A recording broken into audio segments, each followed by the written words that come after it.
So I've been wanting to do this review for a while now. I thought if I was ever going to review it, I would, kind of do it like in the style of the movie where it's like I start with the ending and then kind of go right from the beginning and kind of just end it in the middle somewhere, which that would already be confusing enough.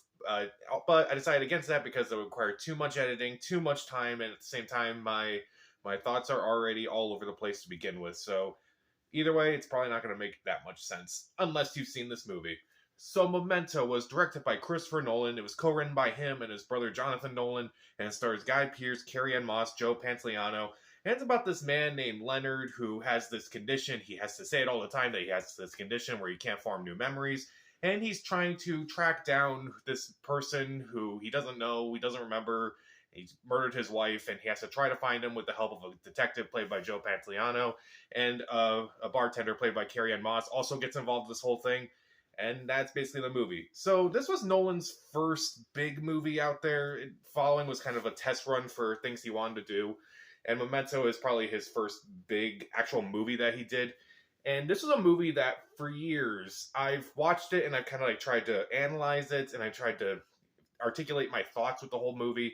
And I would always come up with like dead ends, but I always knew that I had like some sort of respect for it because like the movie is so different and just so unique in how it presents itself.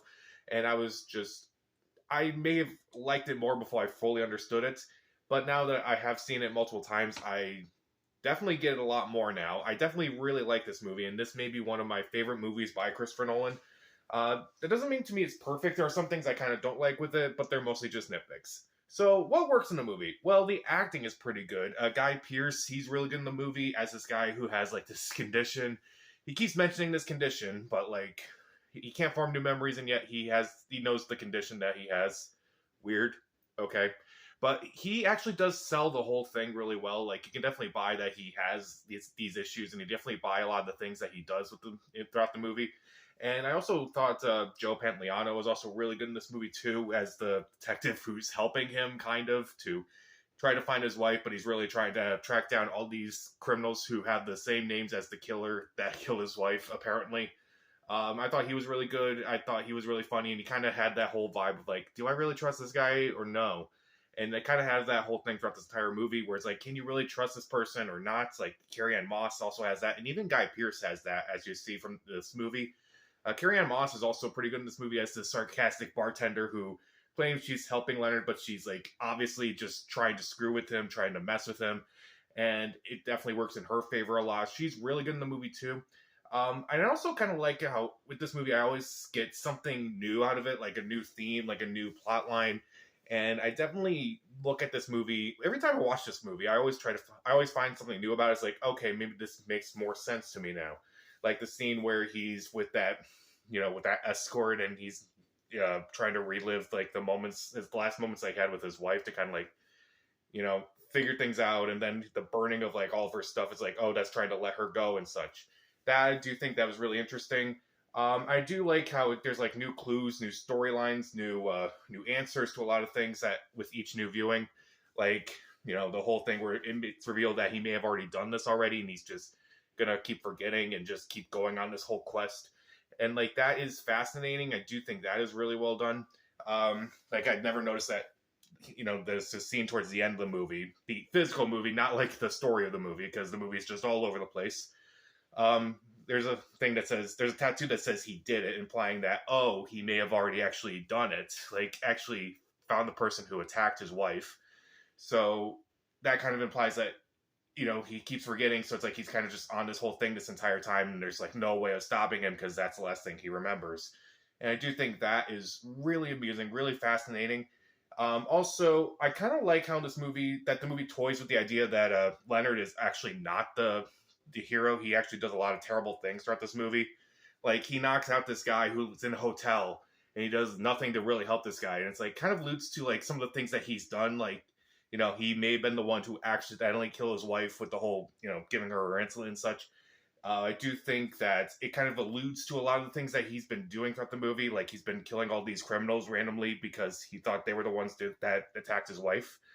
That is very fascinating. And I do think the themes of this movie are very interesting. Like, the lies we tell ourselves, our memory, our false memory, how we can how we wind up abusing people is also very fascinating. It's all a really fascinating movie, and again, with each new viewing, I always get something new out of it, whether it's a new theme, a new storyline. I do think it's fascinating. And I kind of just like how in this movie, it plays with neo-noirs a bit. Like, this is clearly a noir film, but at the same time, it's like, it kind of constantly plays with itself, not just with timing and such, but also with, like, how characters kind of interact with each other and just how they, how they enter the story and such. It is very fascinating to see, and there's a lot of like great context with a lot of these scenes because like with the way that the colored scenes like they move backwards and such. Like when you see the beginning of one scene, that's how that scene plays out. But then when you see the beginning of that previous scene at the end of the next scene, it gives a whole new context. Like there's a scene where it begins at the bar. It's like, Carrie-Anne Moss hands Guy Pearce a drink, and she's like, "It's on the house." And it's like, okay, so he gets a drink. But then when it goes to the next scene, it's like, okay, so she had a bunch of people spitting it. And then you see the scene again. It's like, oh, it's on the house. It's like, oh, thanks. It's like, that is really funny to me. Like, looking back on it, where you kind of get, like, new context, new meaning to, like, a lot of the scenes that play out in this movie. I do really like this movie with each new viewing, and I always get something new out of it. Is there anything about this movie I don't like? Well, there are some things I kind of just don't really care for, honestly.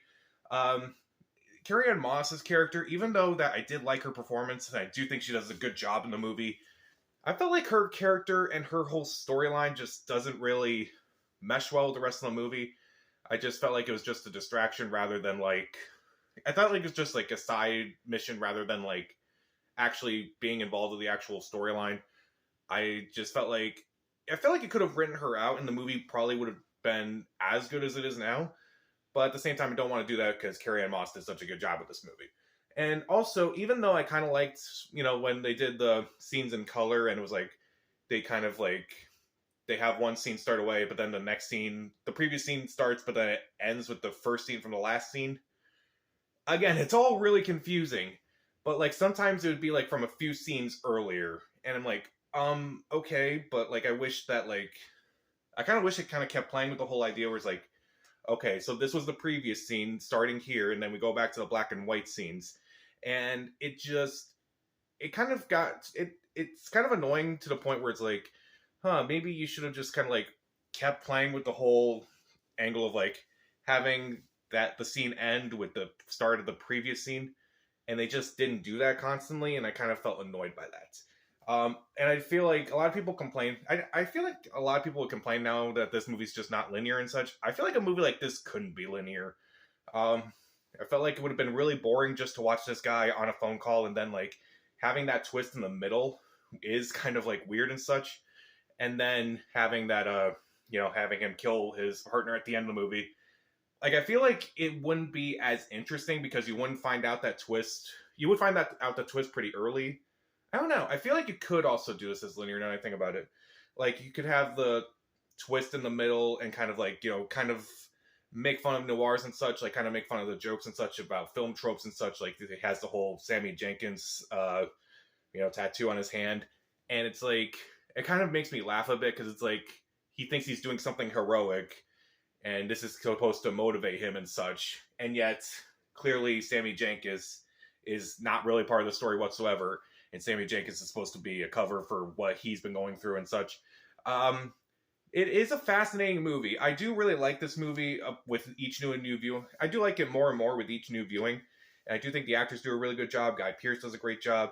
Carrie-Anne Moss, Joe Pantoliano do a great job as well. I do like the themes I get out of it. I do like the clues and the new context I get with this movie. It's definitely a movie that you have to see multiple times in order to understand it, but it took me a lot more times to like fully embrace it. This is honestly one of my favorite Nolan movies, and even though I kind of don't like some of the subplots in the movie, and I don't really like how it doesn't always like play with time the way I kind of wanted it to, I still think this is a fascinating movie to keep watching over and over again. I'll give Memento 3.5 out of 4 stars. See it. So, have you seen Memento, and what's your favorite Christopher Nolan movie? Comment down below, subscribe to the channel. This is Pat. Stay safe.